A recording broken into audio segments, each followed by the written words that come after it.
계란 하나 딱 먹고서는 술을 반잔 잡수고 주무시는 거 보고 내가 시장 보고 왔어요. 그 시간에 간 것 같아요. 하루 종일 안 일어나요, 동생들도. 그래서 눈만 뻥긋 바라보고 몸을 움직이지를 않는 거예요.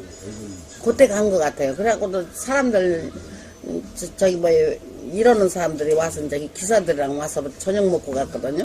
그 사람들 먹고 간 다음에 소리가 나요. 그래서 보니까 막 배래똥을 막 한바같이 넣고, 그때 이제 중환자실에 병원에 응급실로 싣고 갔어요. 그랬더니 가셨다고 마음 정리하라고 그러더라고요. 다시 한번 네. 죄송한데 다시 한번 네네. 말씀을 네. 아까 이제 말씀하신 게 네네. 제가 이 사진이죠. 네. 자, 이 사진 그 사람이 그렇게 갑자기 이렇게 된 거예요. 원래 이렇게 건강했죠. 네. 하시던 분이 네. 갑자기 53일 만에 네. 53일 만에 이 사진처럼 네. 네, 이렇게 다 머리 갑자기 깎은 거예요, 병원에서요, 그게. 몸이 안 좋아지셔가지고 어휴, 네. 너무 억울해요. 네. 네, 말씀을 다시 네. 네. 처음에 이제 그렇게 해가지고요. 네. 나는 죽기가 싫다는 거요. 네. 첫 번에 이제 월남 갔다 왔을 때도 73년도에 제대했어요. 도구 생활을 할 때만 해도 건강했어요. 이제 경비로 다니고. 그래서 왜 취직을 하지, 공장 취직을 하지 않냐 하니까 박정희 대통령이 우리 전투수당금 네. 다 여기 주기로 했다. 그거 받아서 집도 사고 온다고. 집두절도 없었어요. 그래가지고서는 집도 사고 해야 된다. 그 수당금 내가 벌어놓은 게 지금 한 몇억 되는데 그걸 받아야 된다. 그 군번에서 일을 열중히 했으니까 우리 애 아버지가 월급이 높았나 봐요. 원래는 3만 원씩 받고 가기로 했는데 그게 저기였나 봐요. 그래가지고서는 이 돈을 받아서 집도 사고 우리 그렇게 하고 살아야 된다. 나는 일을 해야 뭐냐. 일도 않는다 하고서 일도 안 했어요. 수년 앉아서만 먹고 살았어요. 술로만 사는 거예요. 제대하자마자요. 그게 막 이 사기가 돌으니까요. 동네 어른들이 아주머니들하고 같이 술 한잔 하잖아요. 그러면 이 눈이 막 이렇게 돌아가요. 그러니까 저놈이 눈 흘긴다고 술 주고서는 흘긴다고 막 그러면서 싸운 적이 있어요. 몇 번요. 그래서는 아니라고. 월남을 갔다 와서 사람을 많은 사람을 죽였기 때문에 그 사기가 돌아서 지금 그런다고 하니까 그때서 이제 이해하는 거예요. 동네 아주머니들이 이제 술깨가 그 얘기 하니까 그렇게 눈빛이 안 좋다고 원래 그렇다고 막 눈이 이렇게 돌아갔어요. 그 정도였어요. 그러니까 그렇게 악화됐다는 거예요. 그래가지고서는 그렇게 생활을 하면서 새끼들 넷이나 낳았어요. 넷 낳고서는 둘 나가고 둘 들어오니까 좋다고 한참 장담 오시고 이때가 45세 찍은 사진이에요. 이게요. 그럼 이제 50 막 돼가지고 돌아가신 거예요. 생일날 둘을 넣어서요. 호키 꽂고요. 그러면서 그날 뭐라고 하냐면 중환자실에 몇 번 들어갔다 나왔다 했어요. 한 5번은 들어갔다 나왔나 봐요. 그래가지고서 일반실로 옮기면은 막 전투 총 쏘는 거 막 무슨 병이 일어나잖아요. 총 쏘는 병이요. 막 옆에 사람도 막 괴롭히고 막 간호들까지 다 도망가고. 환청 막 이런 게 들리죠. 네네. 그래가지고 간호사들까지 과장까지 막 다 무섭다고 도망갔어요. 그래가지고 어머니 오셔야겠다고 이상목 씨가 이상은 행동한다고 그래요. 그래서 가니까는 막 제가 있는데도 막 이 총을 막 쏘는 거예요. 손으로요. 저는 죽였다 하면서 막 너희들 비키라고 막 우리 그 전우들 비키라고 하면서 악을 쓰더라고. 그래서 그 항상 일어나나 보다 그렇게 생각했어요. 병원에서도요. 그때 당시에 아주 깜짝 놀랐어요. 생전 안 일어나던 게요. 그게 그때가 몇 시냐면 49세에 그랬어요. 49세에 이제 악화되기 시작한 거예요. 그러니까 50 막 되면서 돌아가신 거죠.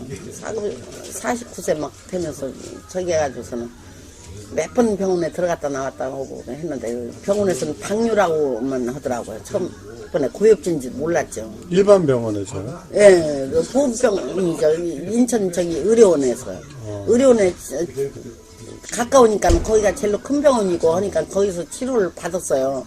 그러니까 당뇨병 같다고 이상하다고 당뇨도 아닌 것 같은데 당뇨라는 거예요. 그래서 내가 볼 때도 당뇨는 아닐 거다. 닭고기 하나 먹으면은 한 마리 다 먹으면은 혈관이 올라가요. 그래서 그걸로 당뇨를 잡은 거예요. 그 병원에서요. 그래서 혈당이 올라갔다는 네. 거죠. 혈당이 올라갔다 오면서는 안 잡수게 한대. 그래서 혈당 칠 때는 잡수지 말고 굶고 있으라고 그러더라고요. 그래서 그렇게만 생각했거든요. 당뇨인 줄만 알고. 초진 젊었을 때 30대에 초진 받으니까 당뇨병 같다고 조그만 보험병원에서 그러더라고요. 그래서 송림동에 지금도 있어요. 그 병원이. 거기서 이제 건강검진 받았는데 당뇨 같다 그래. 그때부터 이제 적극적으로 이제 시립병원에 입원하고 그랬어요. 그 해에서부터 30대 넘으면서요. 30한 4세, 5세 아들이 마지막 난 나이가 36에 났거든요. 제가 36, 37에 났어요. 그러고 난 뒤로 한 2, 3년 지난 뒤로 그게 이제 자꾸 병원에 입원하게 되고 치료하게 되니까는 그렇게 된 거예요. 그래가지고 7년도에 돌아가셨어요. 97년도에. 96년도서부터 이게 악화되기 시작한 거예요. 그래가지고서는 그러니까 23년 딱 사는 거죠. 73년도서 따져보세요. 23년 딱 결혼 생활도 23년 딱 한 거예요. 결혼 생활을. 제대하고 나서요. 한창 나이 때 이제 네. 돌아가셨어요. 한참 살 나이에 돌아가신 거예요. 그러니까 막 억울하다고 너무 울면서 막 그렇죠. 예? 죽기 싫다고 어머니 나 죽기 싫어요. 내 새끼들 다 데리고 간대요. 가족을 다 데리고 가고 싶다고 그러더라고요. 그래서 쓸데없는 소리 한다고 당신은 하고 싶은 얘기 있으면 하라니까 하고 싶은 얘기는 기억이 안 난다는 거예요. 그 정신을 잃었으니까요. 그래서 가족들 다 데리고 간다 했더니 결론은 5년 만에 큰딸 하나 사고로 죽는 바람에 딸이 그 딸이 아버지 모시고 같이 있다 오더라고. 일을 하니까 사고로 죽었어요. 홍천강에 휴가 갔다가요. 그래가지고서는 어머 저기 해가지고서는 여기 있어요. 그러고 나서 눈물 세월로 가서 병감 돌아가시고서 눈물 세월로 살았어요. 그러니까 31일 날 딱 그니 내가 잠을 잤는데 꿈 소몽이 딸내미 5년 만에 아버지 돌아가신 지 5년 만에 사고로 죽은 딸이 그때 이제 2002년도에 죽었으니까 2005년도에 꿈으로 소몽이 와요. 웃으면서 뭐 네, 딸이 이제 나타나면서 엄마 아버지 주민등록 내가 이렇게 해놔서 그런 거니까 잘 될 거야? 그 소리 없고 딱 달아나요. 뭐 물어볼 여가도 없어. 딱 그 얘기만 하고 달아나요. 그래서 딸이 이제 새가 됐어요. 갈매기 새가요. 죽어서. 그래서 참 하루 종일 궁금해요. 변호사 사무실에도 연락하니까 연락이 없지. 답답하고 이게 무슨 소리인지 모르겠다고 이렇게 딸이 이만저만 해서 이렇게 오늘 낮에도 전화를 했어요. 그랬더니 딸이 이렇게 무슨 꿈을 이런 꿈이 보였는데 이게 무슨 말 뜻인지 이해가 안 간다고 내가 점쟁이가 아니니까 이해가 안 간다고 그랬더니 그래요? 그러면 조금 기다리라는 뜻인가 봐요. 그래 변호사 사무실에서 그러냐고 그러면서 내가 네가 갈매기 새가 됐으면 엄마 말을 듣는다면은 엄마가 이 꿈이 무슨 뜻인지 모르고 해명을 네가 해다오. 엄마가 이 뜻을 모르니까는 윤이거든요.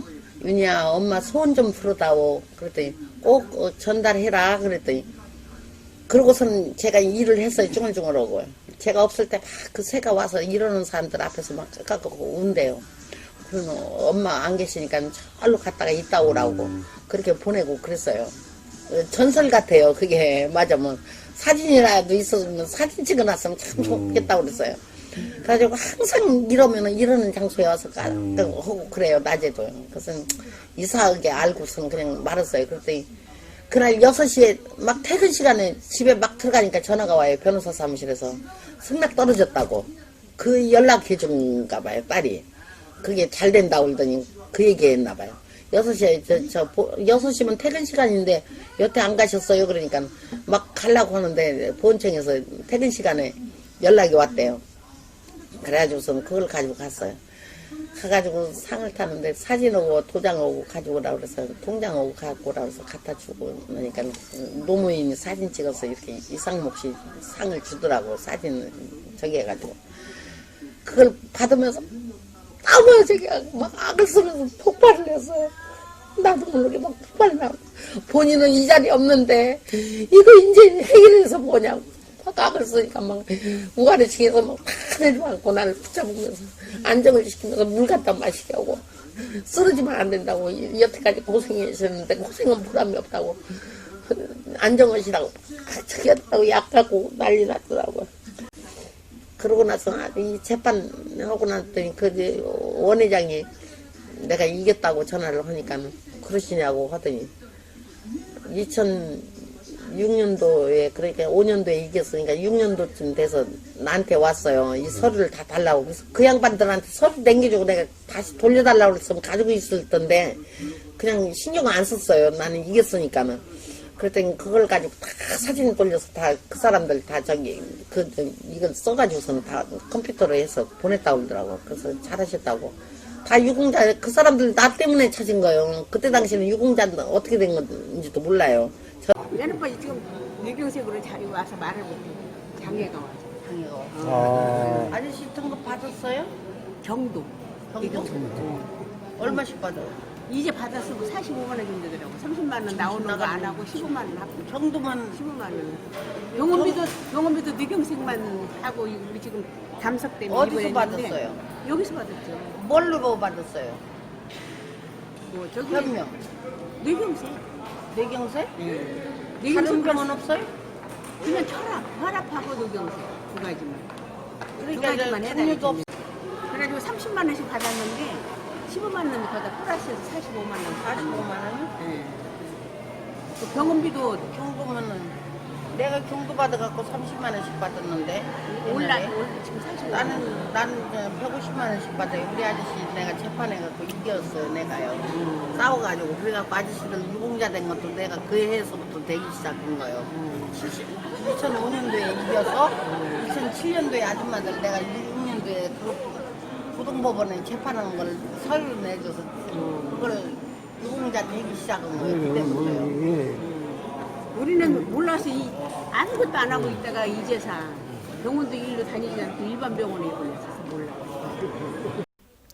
월남전 참전 유공자들 중에서도 고엽제 후유증을 안고 살아가는 참전 용사들의 삶은 팍팍합니다. 경제적 어려움에다 사회 편견까지 겹치면서 서럽고 외롭게 살아가는 이들이 많습니다. 오늘 현충일을 맞아 나현우 기자가 만났습니다. 지난 1965년 맹호부대원으로 월남전에 파병됐던 71살 문흥식 씨. 참전하면서 얻은 고엽제 후유증으로 걷기조차 힘들어 휠체어에 의지하고 있습니다. 다발성 신경마비, 동맥경화 등 후유증으로 얻은 질병만 4가지. 서랍은 그야말로 약창고가 됐습니다. 일반 고엽제 후유증 환자들에 비해 많은 질병을 갖고 있지만 매월 국가에서 지원받는 35만 원으로 생활비와 입원 부대 비용을 감당하기에는 벅찹니다. 보험병원에서 지금 현재 받은 것이 4가지 병을 받고 있습니다. 지금 충분한 보상이 따라야 되는데 그것도 한 가지 경도라 그래가지고 경도만 주기 때문에 그 혜택이랑 아무것도 받을 수가 없어요 지금. 그나마 어렵사리 사회활동을 하거나 보훈 강연에 나서는 고엽제 피해자들도 있지만 노령층에 접어든 데다 심각한 후유증으로 사실상 업무가 불가능해 극심한 생활고를 겪기도 합니다. 또 고엽제 피해 수당을 받는 보훈 대상자는 월남전 참전 수당이 중복으로 지급되지 않아 경제적 어려움을 가중시키고 있습니다. 여기에 겉으로 보이는 후유증으로 사회적 차별을 받는 경우도 허다해 마음의 상처까지 남기고 있습니다. 대중탕에 가서 하고 잡으면 대중탕에 가면 옷 벗을 때까지는 가만히 있어요. 그러다가 딱 수건 들고 들어가려면 아시아시 그 피부 그래갖고는 옮김도 안 됩니다. 피해 가족들의 삶도 참담하기는 마찬가지. 사는 거 아니잖아요. 이게 진짜 사는 거 아니에요. 그 고엽제라는 시선이 또 애매해요. 행여 병이 오르지 않나. 그런 저거예요. 진짜 너무 서러워요. 나라를 위해 목숨 걸고 청춘까지 바쳤던 참전 용사들. 시간이 흐르면서 국가 발전의 밑거름이 된 값진 희생마저 희석되고 있는 것은 아닌지. 깊이 따지고 보면 이거 사회 단체 그 생활 기초 수급자만 한 번도 못해요. MBC 뉴스 나인호입니다.